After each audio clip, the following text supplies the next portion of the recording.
11h30, 13h. Christine Kelly sur Europe 1.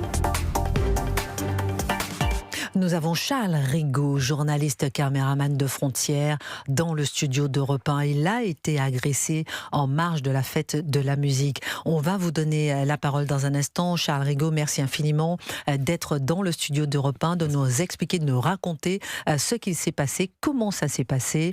D'abord, j'aimerais entendre Gabriel Cluzel et Karim Arloum, peut-être sur l'image de cette fête de la musique.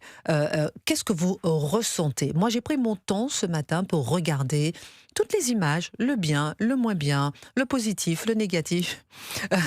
Et je suis restée sidérée par un jeune métis, je ne sais pas d'où il venait, qui disait sur TikTok, finalement, c'est la fête de la débauche.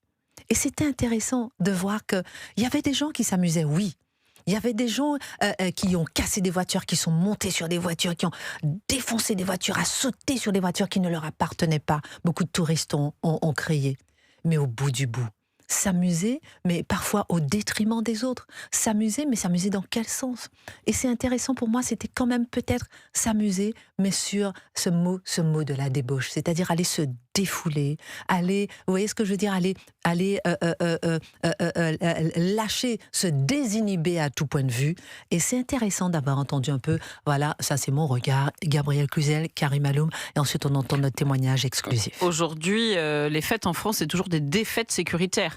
Moi, c'est vrai qu'hier, vous m'avez demandé si j'avais mal dormi. Vous savez ce qui m'a fait mal dormir, c'est que j'avais des enfants qui avaient absolument voulu sortir, qui m'avaient vendu des petits concerts à côté. Je vis dans une ville calme de banlieue parisienne normalement, mais j'étais pas du tout tranquille. J'étais pas du tout tranquille. Alors je voulais pas non plus être la mère tortionnaire qui les couve abusivement. Mais c'est vrai que aujourd'hui les parents ne sont absolument plus tranquilles. Et puis vous savez, le meilleur signe que ces fêtes de la musique sont susceptibles de dégénérer. Finalement, il y a eu des débordements, je vais faire mon UNES. Ça s'est pas passé trop mal. Mais pour ceux qui ont eu des voitures abîmées, pour ceux, ça s'est mal passé quand même, individuellement. Mais pourquoi LFI vient chercher ce terreau? Parce que les filles, c'est la politique du grand soir, c'est la politique de la révolution, c'est la politique de la table rase.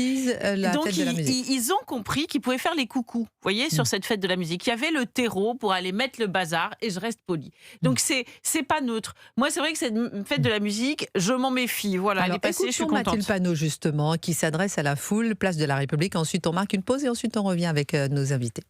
Oui, ils ont raison d'avoir peur de nous. Ils nous espéraient tristes, ils nous espéraient résignés. Nous voici joyeux et déterminés. Et ici se trouve le plus du pays, le peuple de France, qui ne cédera jamais ni face aux fascistes, ni face aux racistes, ni face au génocide du peuple palestinien. Soyez fiers de ce que vous représentez et de l'espoir que vous incarnez pour le pays. Nous vaincrons. On marque une pause, on revient sur Europe 1 avec ces trois mots: fascistes, racistes, palestiniens, et on aura un témoignage exclusif, celui de Charles Rigaud, agressé, journaliste de Frontières, en direct sur Europe 1.